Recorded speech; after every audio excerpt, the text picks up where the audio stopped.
Saludos, le habla el doctor Marcos de la Cruz Tasaico, médico asistente del Departamento de Cirugía General y Digestiva del Hospital Adolfo Valiati Martins. Hoy vamos a hacer el estudio, la revisión de la patología más importante del intestino delgado y el colon.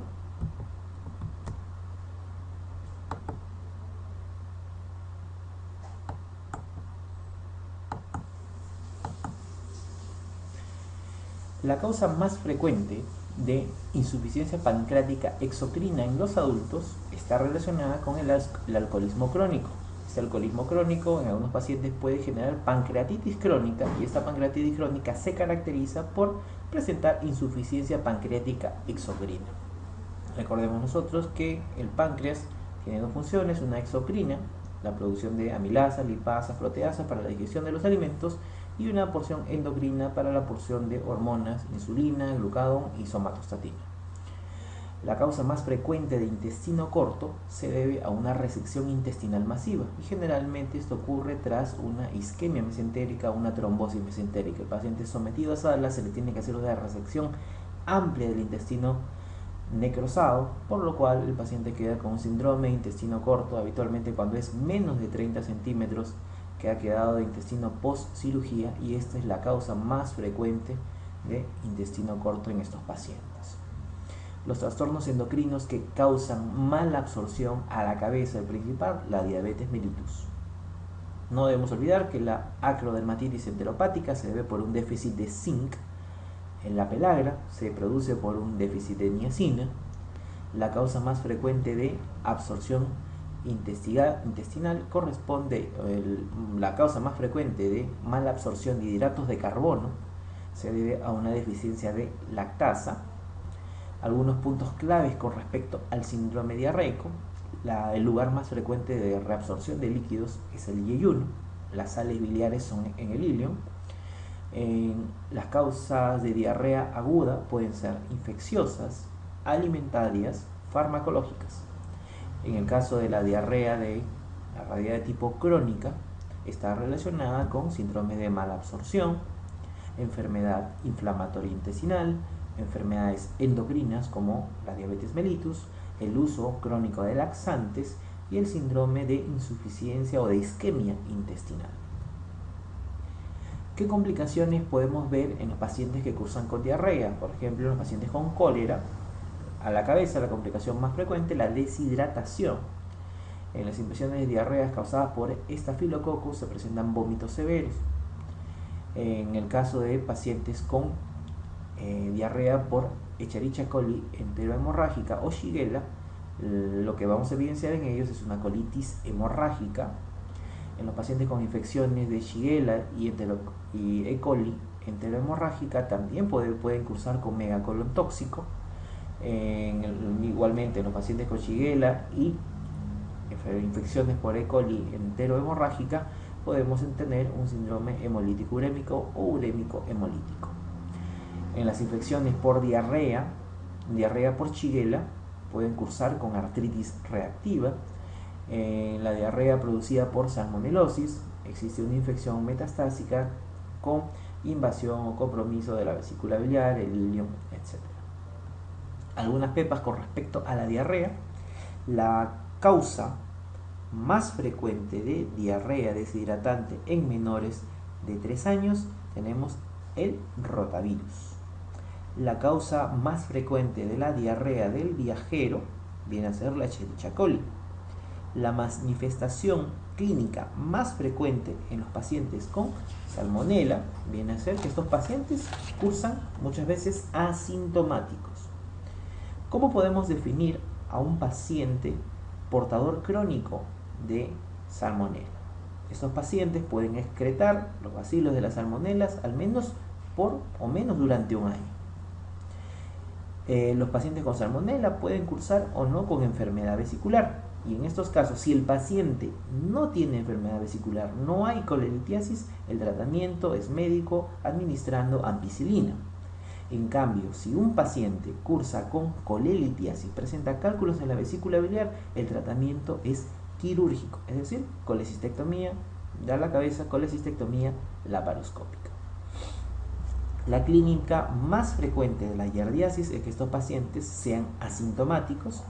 El diagnóstico para la confirmación de esta infección por yardiasis es la presencia de quistes en heces o aspirados duodenales, y el tratamiento de elección para esta infección por yardiasis es el metronidazol.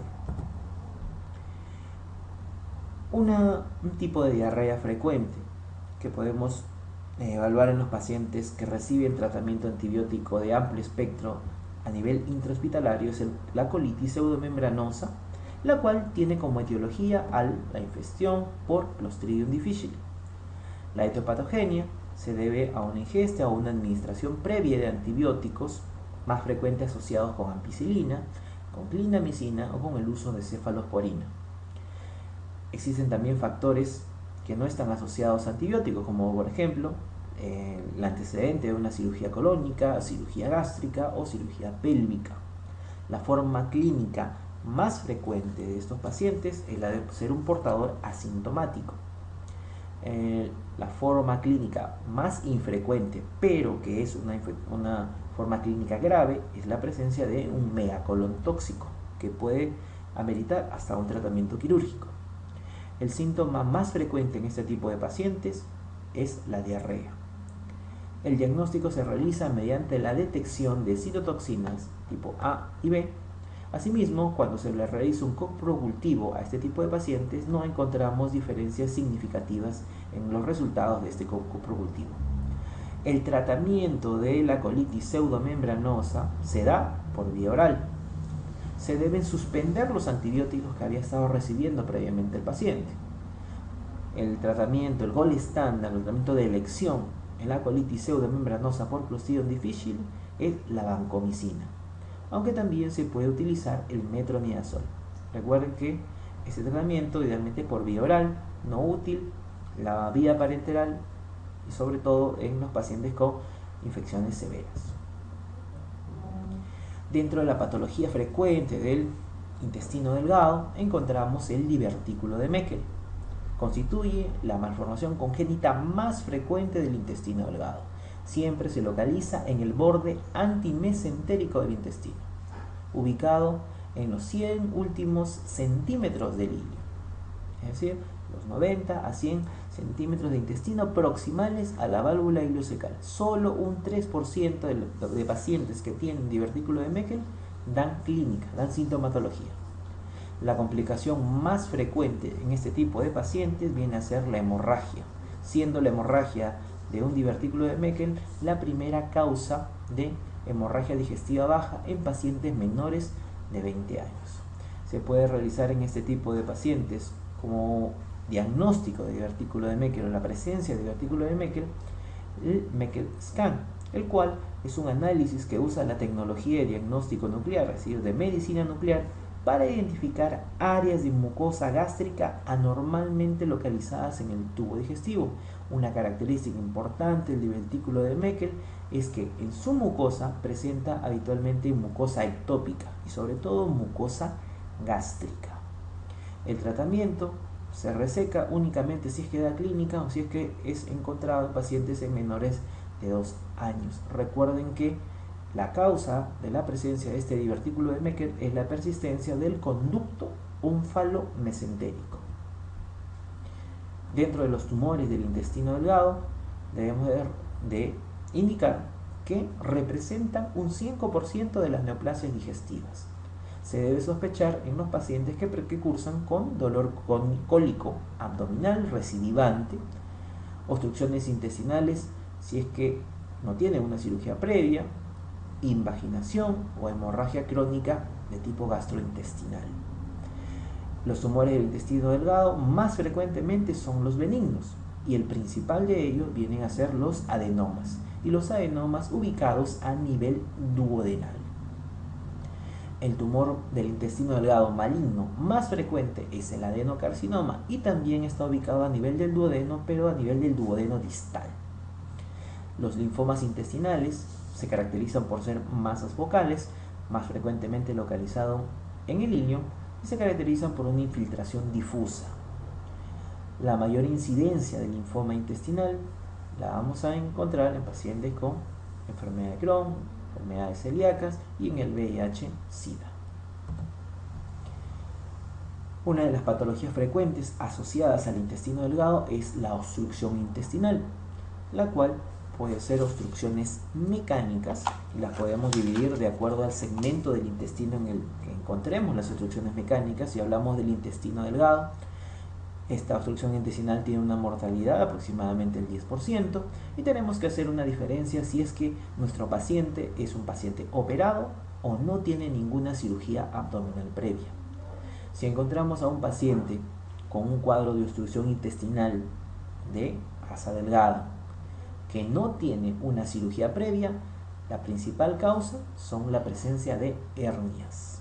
En cambio, si tenemos un paciente con obstrucción intestinal del intestino delgado que tiene una cirugía previa a la cabeza, la causa principal es la presencia de bridas y adherencias. En el caso de una obstrucción mecánica del intestino grueso, la mortalidad puede ascender hasta un 20%.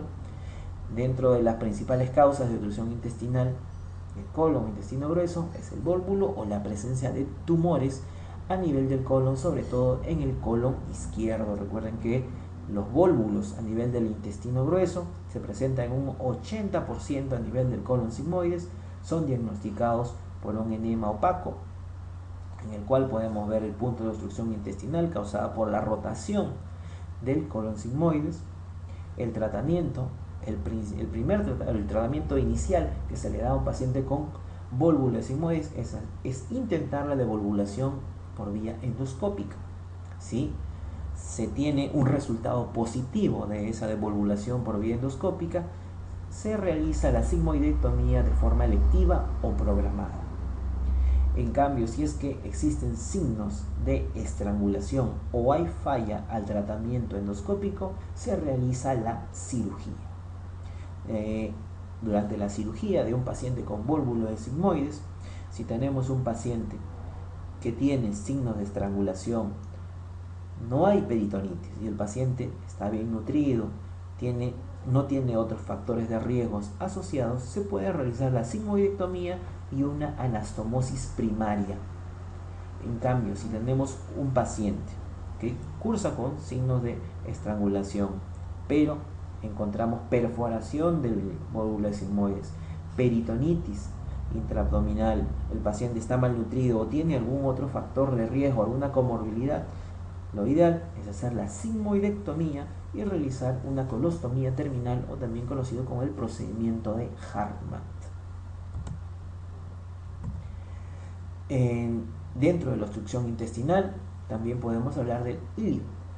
El ilio puede ser ilio paralítico, ilio dinámico, siendo esta la causa más frecuente dentro de cuadros de obstrucciones intestinales. Generalmente el ilio puede ser un ilio reflejo a alteraciones metabólicas, a cirugías o también a trastornos renales. Asimismo, también puede estar asociado por un trastorno en la irrigación del intestino, en general asociados a insuficiencias o a isquemias intestinales. Si hacemos una diferenciación de las características clínicas de la obstrucción intestinal delgada y la obstrucción intestinal gruesa, podemos ver que en el intestino delgado el comienzo habitualmente es brusco, a diferencia de la obstrucción del colon, que es un inicio más solapado. La obstrucción intestinal delgada cursa con dolor en epigastrio o a nivel periumbilical intenso, sobre todo de tipo cólico. En el caso de la obstrucción intestinal gruesa, el abdomen generalmente presenta dolor a nivel de mi abdomen inferior, hay escasa intensidad, es mucho menor el dolor comparado con el del intestino delgado, igualmente la duración también es mucho menor, pero el dolor es un poquito más prolongado. Los vómitos son más frecuentes y precoces y abundantes en la obstrucción del intestino delgado, a diferencia del intestino grueso, en el cual son poco frecuentes, incluso inexistentes. En el intestino de la obstrucción del intestino delgado no existe eliminación de heces o gases, los cuales pueden faltar inicialmente. Recuerden que generalmente en una obstrucción del intestino delgado podemos tener a nivel del yeyuno o ilio, y el contenido del colon que se encuentra distal a la obstrucción puede incluso salir a través de la vía normal, a través del conducto anal, pudiendo incluso haber hecho deposiciones o eliminar gases el paciente con una obstrucción de intestino delgado. En cambio, en el intestino grueso no existe ninguna eliminación de gases ni heces una vez iniciado el cuadro de obstrucción intestinal. En la obstrucción de intestino delgado, si hablamos de una distensión abdominal, no es una distensión abdominal muy evidente, y si existe un cuadro de distensión abdominal, se localiza a nivel de la parte central del abdomen. En cambio, en la obstrucción intestinal gruesa, la distensión abdominal es precoz, es marcada y es a predominio periférico debido a la localización del marco colónico. El estado general en los pacientes con obstrucción de intestino delgado viene a ser un deterioro rápido por un trastorno y un desequilibrio hidroelectrolítico. En cambio, en la obstrucción del intestino grueso se altera de forma tardía el estado general de este tipo de pacientes. Una característica importante dentro de la obstrucción intestinal delgada es las características propias en las radiografías de abdomen simple, en la cual vemos asas distendidas de forma numerosa, ocupan la parte central de la placa, son asas de mediano calibre, con los pliegues intestinales, que son las válvulas conniventes. También podemos evidenciar la presencia de niveles hidroaéreos, y debido a que es una obstrucción de intestino delgado, vamos a ver una ausencia de gas o ausencia de aire a nivel del colon. Vemos una radiografía de abdomen simple en la cual nosotros podemos evidenciar las válvulas conniventes engrosadas o dilatadas. Vemos la presencia de asas intestinales delgadas distribuidas a predominio central, y también las diferentes porciones con niveles hidroaéreos. Cuando hacemos el estudio de las radiografías de los pacientes con obstrucción intestinal gruesa, vamos a evidenciar unas asas intestinales poco numerosas debido a que se produce a nivel del marco colónico. Esta extensión la vamos a ver a predominio periférico, donde vamos a ver el asa intestinal gruesa o el marco colónico marcadamente dilatado, delimitándose bien los pliegues australes o las austras del colon, una pared gruesa con un contorno convexo, niveles líquidos amplios y niveles distales a la obstrucción, ausencia de gas en el punto distal a la obstrucción de la intestinal gruesa. Recuerden que el tubo digestivo produce líquido. La saliva generalmente 1,5 litros al día, el jugo gástrico 2 a 3 litros al día, bilis medio litro al día, el jugo pancreático de 650 mililitros al día, jugo intestinal 3 litros al día. Todo este líquido que se produce a nivel del tubo digestivo puede quedar acumulado en el interior de las asas intestinales delgadas proximales al cuadro o al punto obstructivo, generando deshidratación y una alteración hidroelectrolítica más rápida que lo que ocurriría en un cuadro de obstrucción intestinal gruesa. En el adulto mayor, la causa más frecuente de obstrucción intestinal baja es el cáncer de colon izquierdo. Recuerden ustedes que cuando definimos obstrucciones intestinales altas y bajas, tenemos como punto de referencia la válvula ileocecal. Proximal a la válvula ileocecal, obstrucción intestinal alta. En el caso de obstrucciones por debajo o distales a la válvula ileocecal, se denomina obstrucción intestinal baja. Muy diferente a lo que ocurriría en el caso de las hemorragias. Hemorragia digestiva alta por encima del ángulo de Treitz. Hemorragia digestiva baja por debajo del ángulo de Treitz.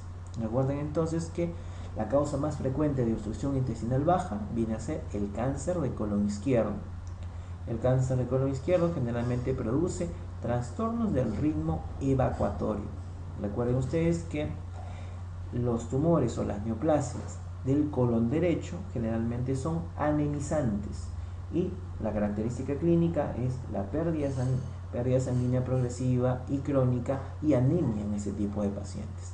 En cambio, en el cáncer de colon izquierdo lo que encontramos, una característica clínica, es que son estenosantes, debido a que el calibre, el diámetro de la luz del intestino del colon izquierdo es mucho menor. Si aparece un tumor, va a reducir mucho más esta luz y va a generar cuadros obstructivos, alteración en la morfología de las heces, generalmente son heces acintadas, llegando incluso a obstruir completamente la luz y causar cuadros de obstrucción intestinal. Dentro del diagnóstico diferencial de los cuadros de obstrucción intestinal gruesa, recuerden que en la cabeza encontramos los tumores a este nivel. También podemos encontrar pacientes con cuadros de diverticulitis que pueden simular signos y síntomas de obstrucción intestinal. Recuerden que cuando los divertículos se inflaman y se abscedan debido a la penetración de materia fecal, pueden generar un proceso inflamatorio a nivel del segmento colónico afectado, causar estenosis progresiva y también simular un cuadro de obstrucción intestinal del intestino grueso.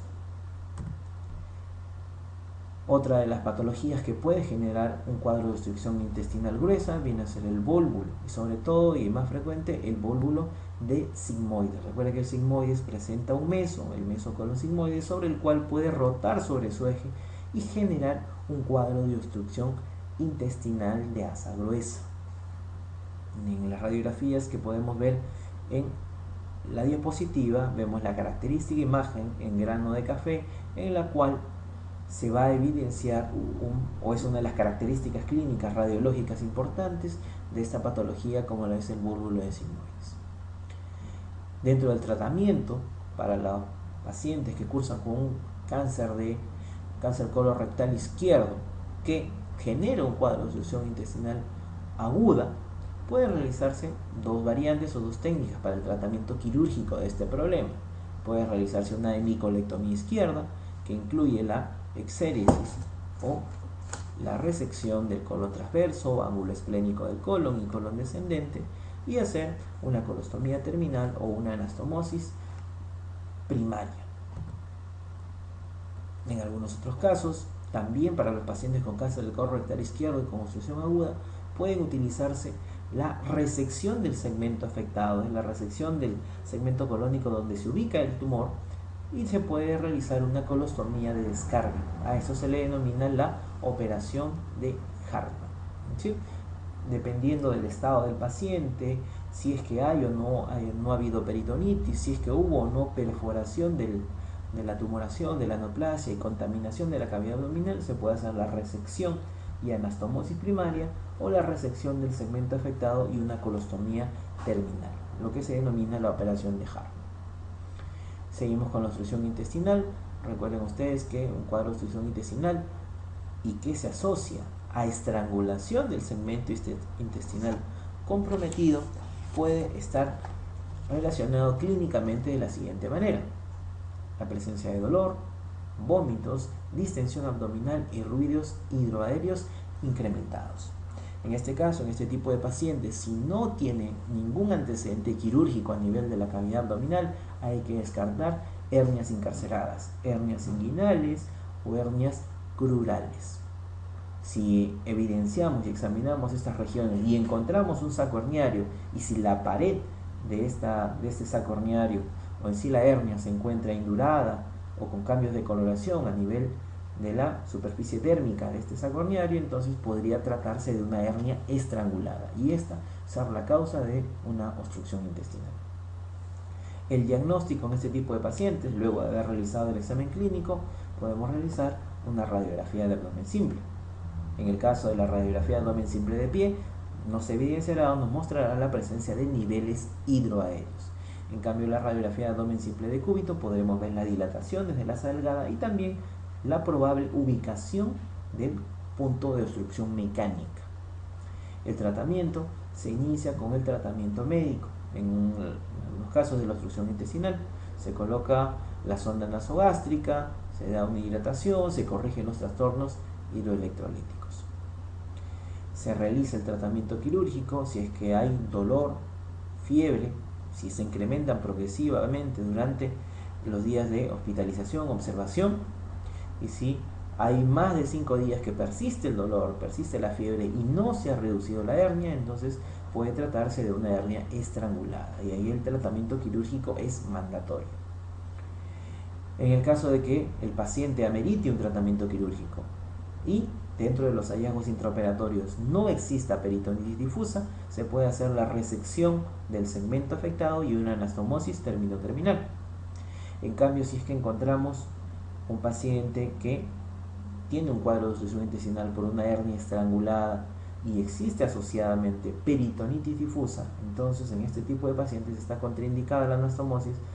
Lo que se debe realizar en este tipo de pacientes es una ostomía, una ileostomía, ionostomía, colostomía, dependiendo del caso, el punto de obstrucción, y una anastomosis posterior. Dentro de la etiopatogenia de la obstrucción intestinal del intestino grueso, vamos a encontrar que aquí existe mayor deshidratación, generalmente con trastornos del potasio, debido a que este cuadro de obstrucción intestinal, y dependiendo de la competencia de la válvula ileocecal, puede dilatarse marcadamente el colon, inclusive con dilatación marcada del ciego, la cual puede presentar, debido a este aumento de presión intraluminal, puede perforar el ciego y causar una peritonitis bacteriana. Asimismo, en los pacientes con cuadro de obstrucción intestinal gruesa también puede presentarse una translocación bacteriana e infección intraluminal del colon. La clínica que se presenta en los pacientes con obstrucción intestinal gruesa, encontramos dolor abdominal, vómitos, distensión abdominal, incapacidad para eliminar gases y realizar deposiciones. El tratamiento inicial es médico, pero si no resuelve, se torna quirúrgico. La cirugía está indicada en los pacientes en los cuales se sospeche de estrangulación del punto de obstrucción mecánica o de perforación del asa intestinal. Las técnicas habitualmente utilizadas en este tipo de pacientes es que si tenemos un cuadro de obstrucción intestinal en el colon derecho y colon transverso, generalmente se hace la resección del segmento afectado y anastomosis primaria. En cambio, si es una obstrucción localizada en el colon izquierdo, se hace la resección del segmento afectado más una colostomía terminal o procedimiento de Hartmann. En las imágenes podemos ver algunas características o signos radiológicos en los pacientes con obstrucciones intestinales. En el caso del intestino delgado podemos ver los niveles hidroaéreos en el intestino delgado, generalmente anchos y de poca altura. En el caso de obstrucción intestinal delgada, clásicamente podemos ver la imagen en pila de monedas, cuando el intestino delgado está extendido y sin líquido. Se pueden ver a través de esta imagen de pila de monedas lo que evidenciarían la presencia de la distensión de las válvulas conviventes. En el caso de la obstrucción intestinal del colon, vamos a ver unos niveles hidroaéreos que son angostos y altos. Vean la diferencia: en el intestino delgado, amplios y de poca altura. En el caso del colon, vamos a ver niveles angostos y de mayor altura.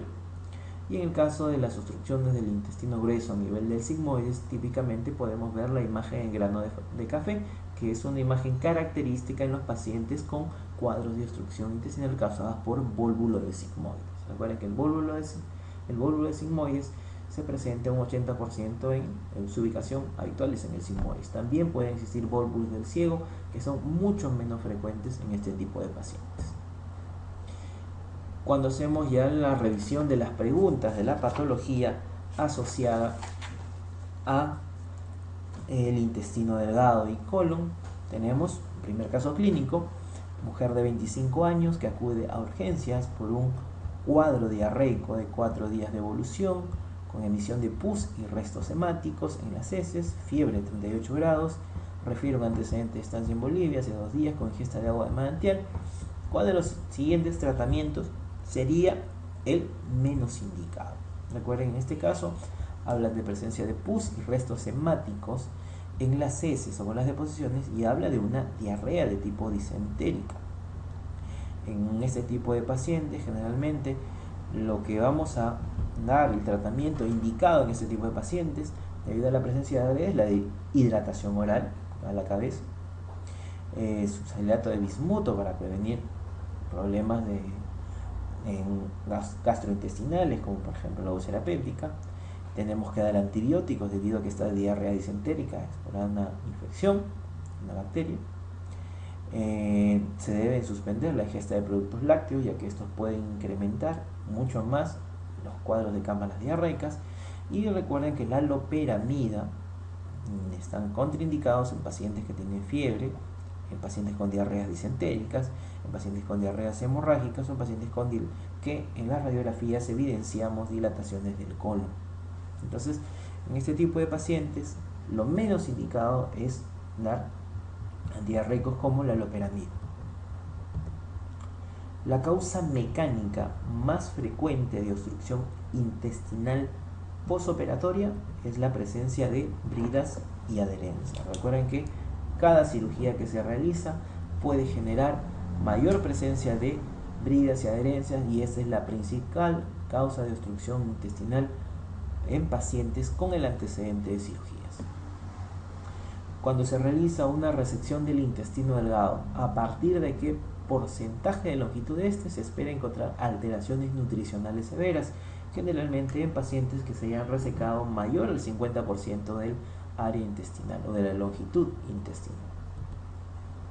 La causa más frecuente de obstrucción intestinal en Lima es a la cabeza, bridas y adherencia. Recuerden que el vólvulo intestino delgado no es muy frecuente. Las hernias incarceradas generalmente también se asocian o están presentes en pacientes que presentan cuadros de obstrucción intestinal no operados. El vólvulo de sigmoides está asociado con personas que viven en áreas de altura, en ciudades de altura de nuestro país. La presencia de parásitos tampoco no es una causa muy frecuente de obstrucciones intestinales, por lo menos en Lima. En este caso, entonces, a la cabeza va la presencia de bridas y adherencias como causa de obstrucción intestinal en nuestro medio. ¿Cuál es la complicación más frecuente del divertículo de Meckel? Recuerden que el divertículo de Meckel, persistencia del conducto ónfalo-mesentérico, habitualmente de 90 a 100 centímetros proximales a la válvula ileocecal, y dentro de esta mucosa del divertículo de Meckel encontramos tejido o mucosa gástrica ectópica, por lo cual se puede ulcerar esta mucosa causando sangrados, siendo el principal la complicación más frecuente la hemorragia intestinal. Ante un paciente que presenta dolor abdominal tipo cólico, vómito, distensión abdominal e incapacidad para evacuar gases y heces, hay que pensar como primer diagnóstico un cuadro de obstrucción intestinal. ¿Sí? En el caso de pancreatitis aguda puede presentar náuseas, puede presentar vómitos, pero la característica principal es el dolor. Generalmente la distensión puede estar asociada también en pancreatitis, pero se presenta generalmente en los siguientes días de pancreatitis o cuando la pancreatitis es muy severa. La colecistitis aguda, dolor tipo cólico en hipocondrio derecho, pero no tiene mucha relación con la incapacidad de evacuar heces y gases. La apendicitis aguda, no tenemos dentro del enunciado una cronología de Murphy, dolor en epigastro, luego con migración a fosilaca derecha, no hay signos de McBurney u otros signos que nos puedan orientar hacia apendicitis aguda, y en el caso de diverticulitis aguda el dolor predominantemente es a nivel de la fosa ilíaca izquierda. De todas las alternativas, la que coincide con el enunciado es la obstrucción intestinal. La causa más frecuente de abdomen agudo por oclusión mecánica del intestino delgado es las bridas y adherencias. ¿Sí? En este tipo de pacientes recuerden que la obstrucción intestinal delgada siempre a la cabeza, paciente postoperado, bridas y adherencias, paciente no operado, una hernia encarcerada o estrangulada. ¿Cuál es la causa más frecuente de obstrucción intestinal delgada en un paciente adulto sin intervenciones quirúrgicas abdominales?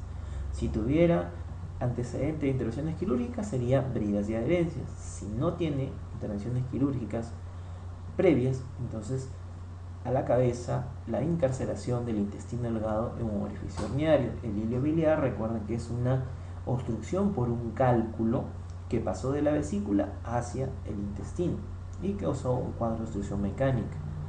El cáncer de colon está descartado porque habla de una obstrucción del intestino delgado. Una tumoración estenosante del intestino, recuerden que de todos la patología que encontramos en el intestino delgado, las neoplasias no son muy frecuentes. La presencia de cuerpos extraños tampoco es una causa muy frecuente de obstrucción en el intestino delgado. ¿Cuáles son las características clínicas que clasifican como una obstrucción intestinal alta? En este tipo de pacientes vamos a encontrar vómitos precoces. Recuerden que una característica importante de la obstrucción intestinal es vómitos precoces, a diferencia de los vómitos tardíos, que son o que se presentan en el intestino grueso, y la distensión es a predominio central. Cuando es intestino delgado es a predominio central, cuando es intestino grueso o colon es en la parte periférica. Esas son las características clínicas de un paciente con obstrucción intestinal alta. La gran distensión y vómitos tardíos, intestino grueso. Vómitos precoces con alteración difusa, recuerden, la distensión en intestino delgado es central. Vómitos fecaloideos generalmente se presenta a las 48 horas, 72 horas de evolución del cuadro de obstrucción intestinal no resuelta. La distensión moderada, se puede presentar, pero no indica una ubicación específica. Entonces la respuesta es vómitos precoces y distensión en el epigastrio. Con relación al divertículo de Meckel, marque lo incorrecto. Por lo general se origina en el ilion a unos 90 centímetros de la válvula ileocecal. Es verdadero. La frecuencia del divertículo de Meckel en una población general es de 5%, verdadero. Es un divertículo verdadero que tiene todas las capas del intestino, también lo es. La mucosa gástrica es el tejido ectópico más común que se encuentra en el divertículo de Meckel, también es verdadero. El divertículo de Meckel se debe a una falta de obliteración del conducto vitelino, eso es falso. Recuerden que el divertículo de Meckel es por la persistencia del conducto ómfalo-mesentérico. En una obstrucción intestinal, ¿cuáles serían las primeras medidas a tomar? Recuerden que al admitir a un paciente con sospecha y diagnóstico de obstrucción intestinal, lo primero que tenemos que colocar es una sonda nasogástrica y hacer una evaluación radiológica con una radiografía de abdomen simple, de pie y de cúbito. Edemas evacuantes no podemos realizar en este tipo de pacientes porque no van a tener ningún efecto significativo. Tampoco un tránsito intestinal porque, como sabemos, está obstruido, podemos generar mayores tipos de complicaciones. Sonda rectal habitualmente no. Sonda nasogástrica más radiografía de estómago y duodeno tampoco. Generalmente aquí, paciente con cuadro de obstrucción intestinal, colocarle una sonda nasogástrica, descomprimir el intestino y una radiografía simple de abdomen para poder visualizar uno de los niveles hidroaéreos que nos van a certificar el cuadro de obstrucción intestinal, y también en la de cúbito poder ver la probable localización del punto de obstrucción mecánica. Paciente de 55 años acude a emergencia por dolor abdominal tipo cólico de aparición brusca que en la última hora se acompaña de náuseas, vómitos. El examen físico, cicatriz de una laparotomía media infraumbilical realizada hace 10 años por apendicitis aguda, distensión abdominal, signo de Bloomberg negativo, y a la auscultación presencia de ruidos metálicos. En este caso, todas las características clínicas apuntan a un diagnóstico de obstrucción intestinal. Y recuerden que en las obstrucciones intestinales, luego de colocar la sonda, tenemos que hacer la confirmación radiológica, y lo que tenemos que realizar es una radiografía de abdomen simple, de pie y de cúbito. Señale la definición correcta de diarrea aguda. La diarrea aguda es aquella que dura menor a 14 días. Las bacterias predominantes en el colon del adulto corresponden a el Bacteroides fragilis. Vienen a ser las bacterias predominantes en el adulto, en el colon del adulto. ¿Cuál es la causa más frecuente de obstrucción del intestino delgado en un paciente sin intervenciones? Sin intervenciones, la encarceración del intestino delgado a través de un orificio herniario. Señale lo correcto con respecto al divertículo de Meckel. Falla en la formación intestinal y presenta en el 5%. El 5% sí lo representa, pero no es una falla en la formación intestinal. Este enunciado es falso. La persistencia del uraco presenta en el 2%. Recuerden que el uraco es un conducto que comunica la vejiga con el ombligo. No tiene ninguna relación con el divertículo de Meckel. Falso. Persistencia del conducto ónfalo-mesentérico presente en un 8%. Sí está relacionado con la persistencia del conducto ónfalo-mesentérico, pero en un 8% es demasiado, es una alternativa falsa. Es la persistencia del conducto ónfalo-mesentérico, pero presente en el 2% de los casos. Esta es la alternativa correcta. ¿Sí? Divertículo duodenal se encuentra más frecuentemente en el borde mesentérico de las porciones. ¿De qué porciones duodenales? De la segunda y tercera. En la segunda y tercera porciones del duodeno es el lugar o la ubicación más frecuente del divertículo duodenal y a nivel del borde mesentérico. Cuando hay ruptura de una víscera hueca, se pierde la matidez hepática por producto de una interposición del aire en el espacio hepatofrénico, convirtiéndose la sonoridad a la percusión. Es decir, se pierde la matidez hepática cuando percutimos el hipocondrio derecho, escuchamos una sonoridad, es decir, la presencia de aire en esa región. Este signo es patagnomónico de las rupturas de vísceras huecas. ¿Cuál es el nombre? ¿Cuál es el epónimo de este signo que indica la rotura de alguna víscera hueca? Este signo se llama el signo de Hobart. El signo de Murphy, recuerden que está asociado con colecistitis aguda. El signo de McBurney, signo de apendicitis aguda, y el signo de Bloomberg también asociado a apendicitis aguda. Se presenta un síndrome de intestino corto cuando existe una resección mayor al 70% del intestino. Esto corresponde a la definición o asociado al síndrome de intestino corto, mediante 70% o más del intestino delgado. Después de una manipulación intestinal en una laparotomía, el periodo normal de hilio paralítico es de aproximadamente 48 horas. Recuerden que para poder evidenciar que existe o no hilio en un paciente debemos consultar la presencia o no de la eliminación de gases o flatos y al examen clínico la presencia o no de ruidos hidroaéreos. Realmente luego de una cirugía a las 48 horas se restablece el tránsito intestinal y se pueden escuchar ruidos aéreos y el paciente ya está eliminando flatos. En la obstrucción por obstrucción intestinal, por estrangulamiento intestinal, el signo más importante es que el paciente tenga signos de shock. Recuerden que en el cuadro de obstrucción intestinal y asociados a un cuadro de estrangulamiento del intestino delgado, se puede evidenciar una necrosis del intestino, translocación bacteriana, inclusive hasta perforación del intestino que puede cursar con un cuadro de sepsis abdominal. Y esto, si es que no es tratado, puede llegar hasta septicemia, el shock séptico. Es una característica principal de una fístula intestinal baja. Recuerden, las fístulas intestinales, comunicaciones entre dos tipos de epitelios. Una fístula de gasto alto mayor a 500 centímetros cúbicos o mililitros, gasto bajo menor a 500 centímetros cúbicos. Las fístulas intestinales bajas se refieren a las fístulas ubicadas en el colon, y en este tipo de pacientes debemos recordar que más del 80% de ellas van a cerrar espontáneamente. Generalmente una dieta hiperproteica en este tipo de pacientes puede ser suficiente para lograr un cierre de una fístula intestinal baja o una fístula colocutánea.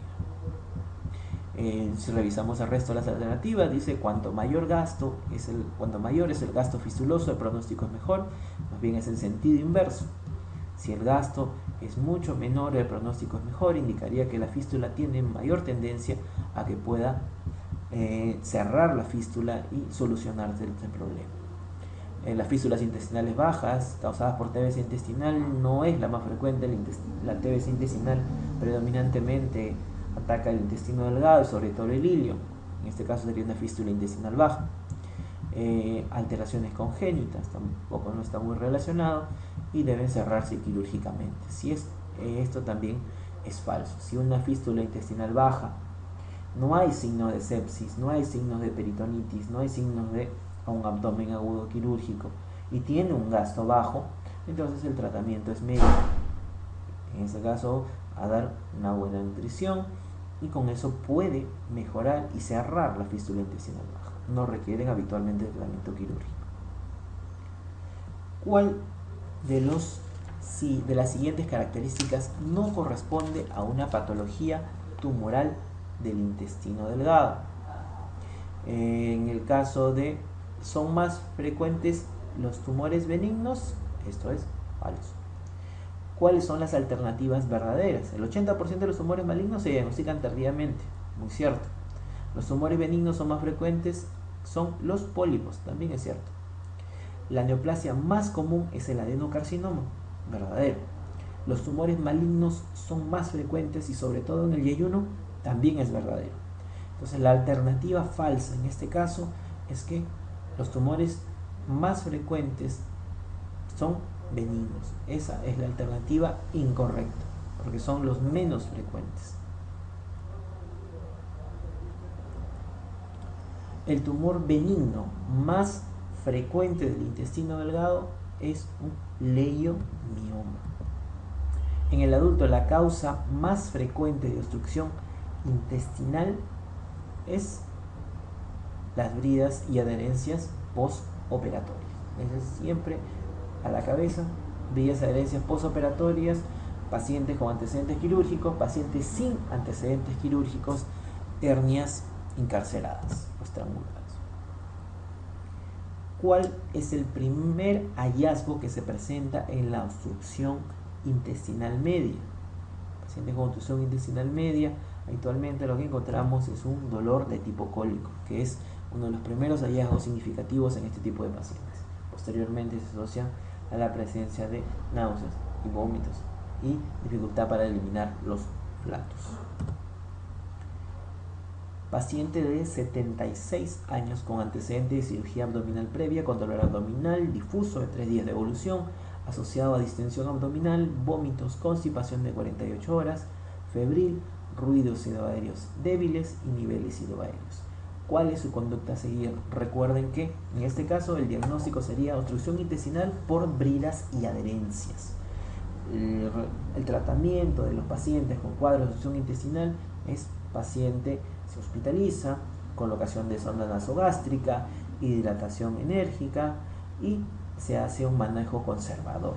Es un manejo médico, una observación generalmente de 48 a 72 horas, hospitalizado y con ese tratamiento de sonda nasogástrica e hidratación, y se ve la evolución. La mayoría de los pacientes responde a ese tratamiento y el cuadro de obstrucción intestinal se soluciona espontáneamente y progresivamente. Si no responde a ese tratamiento, si persiste la obstrucción intestinal, sigue por un gasto alto por sonda nasogástrica, sigue el abdomen distendido, ruidos aéreos, signos de lucha, no eliminación de flatos, no eliminación de deposiciones, entonces recién el paciente pasaría a un tratamiento quirúrgico. Entonces la primera medida a seguir cuando recién se admite un paciente es la observación y el manejo médico. Tenemos a un paciente de 40 años con antecedente de inducción quirúrgica por apendicitis complicada hace 2 años, ingresa a emergencia por presentar náuseas, vómitos, dolor moderado y distensión abdominal. Al examen, taquicardia, mucosas orales secas y ojos hundidos, timpanismo abdominal y signos de lucha. Señale el manejo adecuado. Este paciente también causa por un cuadro de obstrucción intestinal por bridas, adherencias, inclusive asociado a deshidratación producto de el cuadro de obstrucción intestinal debido a las náuseas, a los vómitos y a la ubicación del líquido intestinal, al desequilibrio hidroelectrolítico causado por este cuadro obstructivo intestinal. Al admitir al paciente, la primera medida: hidratación, colocación de sonda nasogástrica, realizarle la radiografía de abdomen para evidenciar los niveles sidoaéreos y evidenciar el probable nivel de obstrucción, y el paciente pasa a manejo médico, a terapia conservadora o observación. Y luego de 48 a 72 horas se evalúa y se ve si es que el paciente evoluciona favorablemente o no. Y recién después se decidiría si es que persiste el cuadro obstructivo para un tratamiento quirúrgico o si es que ya ha resuelto para continuar el tratamiento médico. Paciente de 66 años con dolor abdominal tipo cólico, vómitos, estreñimiento de 3 días de evolución, distensión abdominal y ausencia de eliminación de flatos. Como ustedes ven, todos los síntomas están asociados a un cuadro compatible de obstrucción intestinal. ¿De acuerdo? Si lo diferenciamos con las otras alternativas, la colecitis aguda, habitualmente dolor en hipocondrio derecho con Murphy positivo. En el caso de las peritonitis, dentro del examen clínico o de la evaluación clínica del paciente tendríamos signos de irritación peritoneal, blume positivo, rebote positivo, abdomen en tabla, los cuales no son descritos en el enunciado, el hilo paralítico habitualmente después de un procedimiento quirúrgico que no se le ha realizado a este paciente, y tampoco hablan de un cuadro de intoxicación en este tipo de pacientes. La alternativa correcta, obstrucción intestinal. Paciente de 60 años con dolor abdominal, distensión abdominal de varios días de evolución y ausencia de eliminación de flatos. Al tacto rectal se encuentra una tumoración dura y estenosante con la que se realiza el diagnóstico de obstrucción intestinal baja. ¿Cuál es el tratamiento de elección?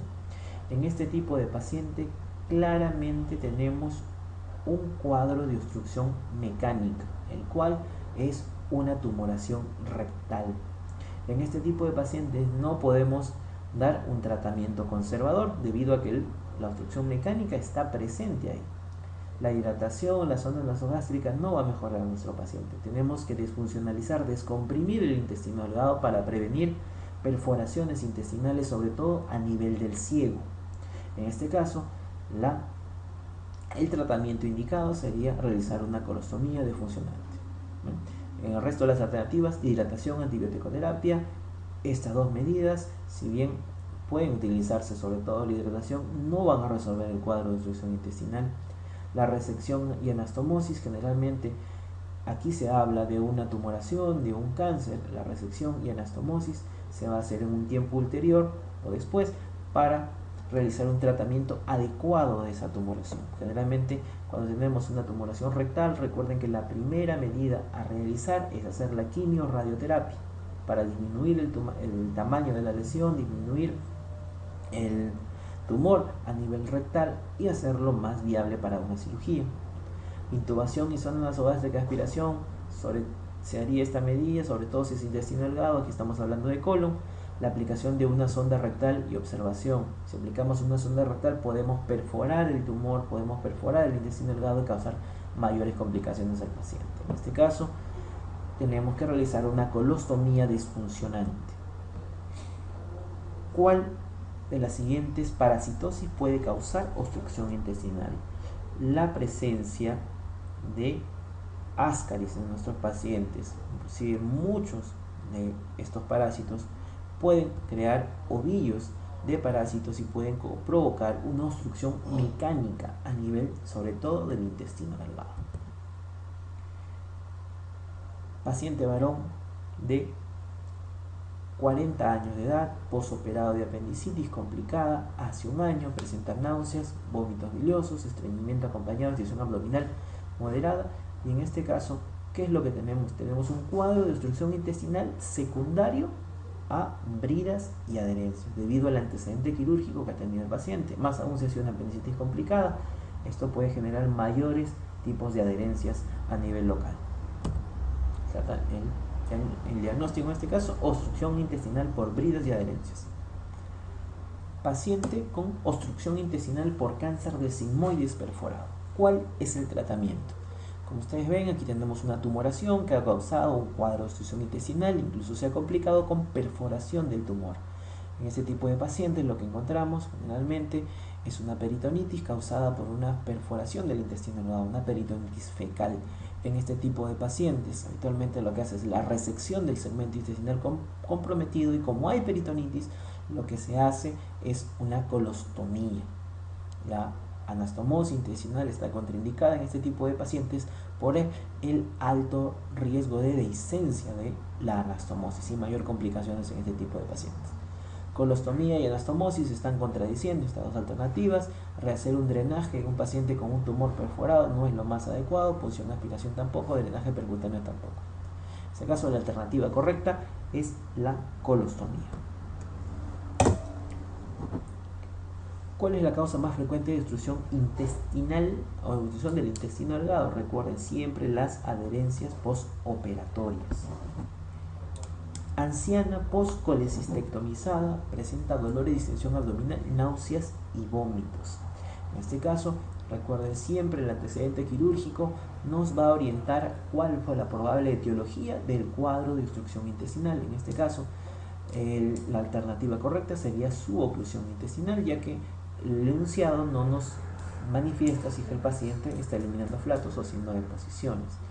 La pancreatitis aguda se caracterizaría marcadamente por dolor, pero el antecedente de post-colecistectomizada ya nos está indicando que probablemente no haya ninguna etiología biliar de este cuadro pancreático. La insuficiencia tampoco está relacionada con esto porque está más relacionada con tumores.